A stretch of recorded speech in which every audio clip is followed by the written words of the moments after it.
So imagine you have been approved by the university you would like to go. You want to study business information technology, or maybe you have the interest to study something with programming in general.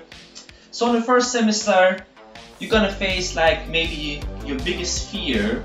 And the biggest fear I was facing was objective oriented programming, or people also know it as Java.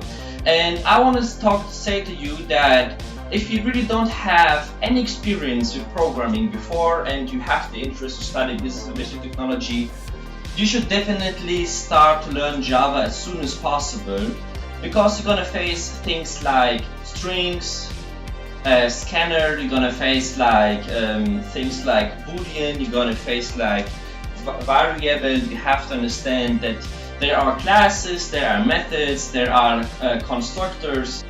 It's gonna be really complicated to even understand what they even mean. But now you also have to program with them, you have also to work with them. And then you have to install GDK, which is like a compiler people use for Java, which helps you to transform the Java code into bytecode so you can actually work with them. And this is something I really wish I would known before. So I really try to help you that you have to suffer a little bit less than I did with Java. So I have done like a little video about a course I have done a few weeks ago, which is great. It's for free. You're gonna learn the basics of Java. I really gonna recommend you to check this video out. In this description I have published here. And I know this message is a little bit obvious to say to you, learn Java, you have to get better, you know. But I really want to say it again, because I think like most of the people are thinking, yeah, programming is easy, I'm just gonna find some YouTube video, I'm just gonna go into some kind of coding forums all over the world, I can access them, and then I'm gonna do the code.